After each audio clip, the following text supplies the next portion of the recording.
Hi everyone, welcome to बिंदास physics. और आज हम लोग समझेंगे लॉरेंस गॉस के बारे में। साथ में हम लोग एक और इंपॉर्टेंट क्वेश्चन जो कि एग्जाम पॉइंट ऑफ व्यू से इंपॉर्टेंट है वो है inference of Lawrence condition under Gauss transformation. इसका जो डिराइवेशन पार्ट है वो हम लोग यहाँ पर डिस्कस करेंगे, ठीक है ना। तो पहले हम लोग लॉरेंस गॉस को समझने के लिए या जो लॉरेंस कंडीशन है उसे समझने के लिए Maxwell's equation in terms of scalar and vector potential का दो जो इक्वेशन था, मेन इक्वेशन, उनको हम लोग को पहले ही कंसिडर कर लेना पड़ेगा। देखिए ये दो था, है ना। देखने में बहुत लंबा चौड़ा लग रहा है लेकिन बहुत ही इजी है। कैसे इजी है ध्यान से समझना।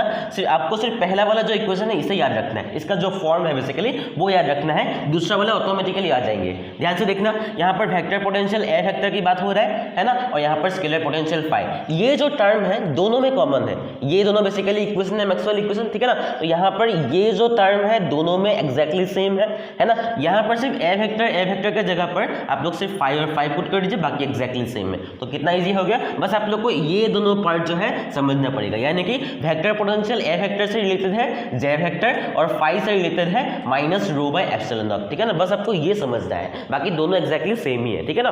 तो यहाँ पर ये तो Maxwell equation in terms of scalar potential phi and vector potential A vector, ठीक है ना।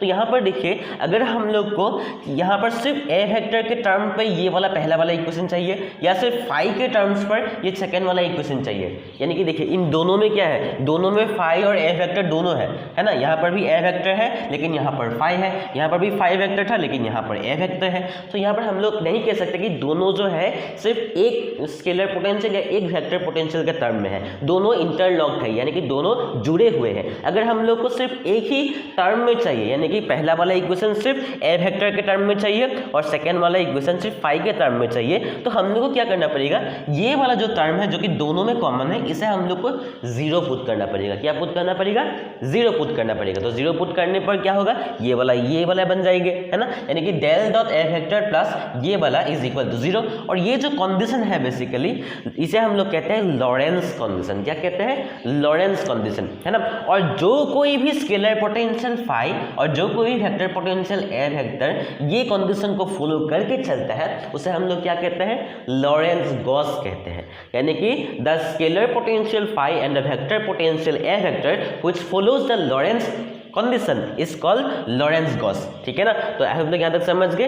तो यहाँ पर देखिए, जब हम लोग ये वाला पुट कर देंगे, है ना, तो ये दोनों इक्वेशन बहुत रिड्यूस हो जाता है, देखिए बहुत छोटा हो जाता है। ध्यान से देखिए, इन दोनों के टर्म पर जीरो, डेल डॉट जीरो तो जीरो ही होगा, तो ये वाला इक्वेशन ये वाला बन जाते हैं, है ना, ये वाला बन जाते हैं। तो अब यहाँ पर हम लोग क्या करेंगे, आप लोग को पता होगा कि जो वेलोसिटी होता है, यानी कि इलेक्ट्रोमैग्नेटिक की बात करें हम लोग, है ना। तो यहाँ पर देखिए जो वेलोसिटी होता है, यहाँ पर v की अगर हम लोग बात करें तो mu epsilon is equal to 1 by v square. ये रिलेशन क्लास 12 पर आप लोग को रिलेशन होगा, है ना, जहाँ पर अगर हम लोग वेलोसिटी निकालना चाहते हैं, वेलोसिटी को निकालने के लिए हम लोग को जो म्यू था और एप्सिलॉन नॉट इसे मल्टीप्लाई कर दीजिए तो 1 बाय v स्क्वायर निकल के आ जाता है, ठीक है ना। तो यहाँ पर हम लोग रिप्लेस करेंगे म्यू ई का जगह पर 1 बाय v स्क्वायर रिप्लेस कर दीजिए, जहाँ पर v क्या है, फेज वेलोसिटी, ठीक है ना।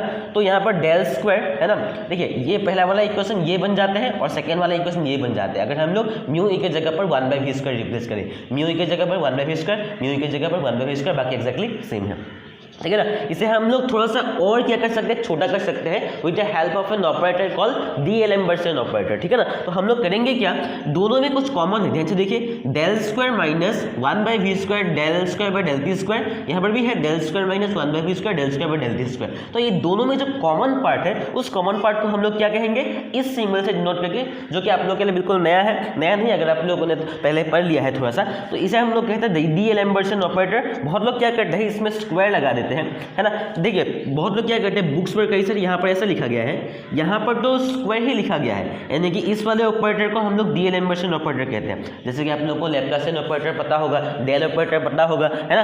तो यहाँ पर ये वाला पार्ट जो है इसे हम लोग डीएलएम्बर्सन ऑपरेटर कहते हैं। और यहाँ पर जाते जाते क्या करते हैं, यहाँ पर डेल स्क्वायर लगा देते हैं। तो आप लोग डेल स्क्वायर लगा भी सकते हो, नहीं भी लगा सकते हो, लेकिन मेरे हिसाब से मत लगाइए, ठीक है ना, क्योंकि यहाँ पर आप लोगों ने इसे डेल ही कंसिडर किया है कि यहाँ पर डेल स्क्वायर क्यों लगाएंगे, है ना, यहाँ पर डेल स्क्वायर मत लगाना, ठीक है।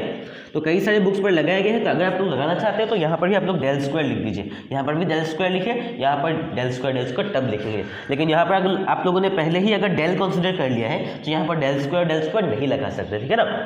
तो देखिए हम लोगों ने लॉरेंस कंडीशन को लगाने पर और कुछ ऑपरेटर्स को लगाने पर देखिए ये जो मैक्सवेल्स फील्ड इक्वेशन था कितना छोटा हो गया, जो कि बहुत लंबा चौड़ा एक इक्वेशन था, ये वाला हो गया। ये कब होगा? जब हम लोग लॉरेंस कंडीशन लगाएंगे। और लॉरेंस कंडीशन कौन सा वाला था? ये वाला था, ठीक है ना। तो हम लोग क्या करेंगे, लॉरेंस कंडीशन को पहले कंसिडर कर लेते हैं और इसको हम लोग क्या करेंगे, गॉस ट्रांसफॉर्मेशन जो इक्वेशंस था उसको फॉलो करके इनवेरिएंट शो करेंगे, यानी कि चेंज नहीं होता है ना। यानी कि देखिए इन्वेरिएंस शो करने के लिए मैंने आप लोगों को बताया क्या करना पड़ेगा, जो मान लीजिए एस डैश फ्रेम और एस फ्रेम है, यानी कि ए डैश और यहाँ पर वेक्टर्स क्या है, ए वेक्टर और फाई।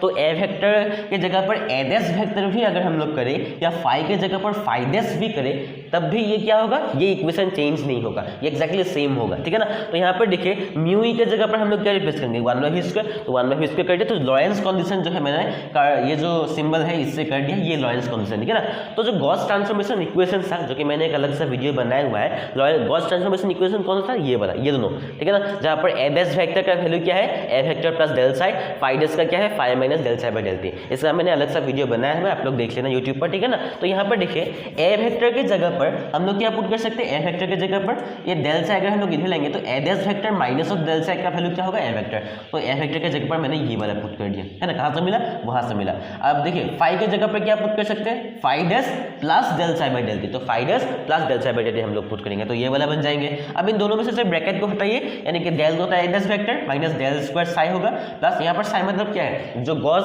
वे फंक्शन है, ठीक है ना। 1/v² del psi dash by del T plus 1/v² del psi by del T, यानी कि सिर्फ हम लोगों ने ब्रैकेट खोला, बाकी कुछ नहीं किया। तो यहाँ पर हम लोग क्या करेंगे, सिर्फ दो ही टर्म को इस साइड में रखेंगे, जो कि कौन सा वाला टर्म होगा, जो एक्जैक्टली इससे मिलता है, यानी कि del dot I dash vector plus 1/v² del psi dash by del T, जो कि हम लोग को लॉरेंस कंडीशन मिल गया। साथ में उस साइड में हम लोग जो भी कुछ भी बचा हुआ है वहाँ पर फेंक देंगे, ठीक है ना। यानी कि minus of del square psi को plus del square psi minus of 1/v² del square by del T square, psi दोनों में कॉमन था, मैंने बाहर रख दिया। क्यों बाहर रख दिया, क्योंकि यहाँ पर ये वाला जो ऑपरेटर है हम लोगों ने पहले ही कंसीडर किया था, क्या है, डीएल इन्वर्शन ऑपरेटर है। तो यहाँ पर हम लोगों ने ये पुट कर दिया। देखिए यहाँ पर लॉरेंस कंडीशन था क्या, यहाँ पर ये था कि del dot A vector plus 1/v² del psi by del t is equal to 0 होना चाहिए था, लेकिन यहाँ पर 0 हो रहा है, नहीं हो रहा है। तो ये जो इन्वेरिएंस है तभी शो कर सकता है जब ये जो ऑपरेटर है, यानी कि डीएल इन्वर्शन ऑपरेटर के साथ जो गॉस वेव फंक्शन है, ठीक है ना, इसका वैल्यू 0 होना पड़ेगा।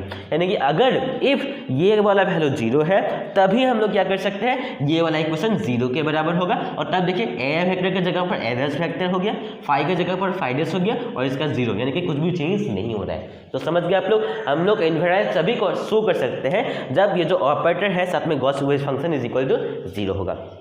तो आप लोग यहाँ तक समझ गए, कुछ भी डाउट हो तो मुझे कमेंट करके बता सकते हो। मिलते हैं अगले वीडियो पर, तब तक के लिए जय हिंद।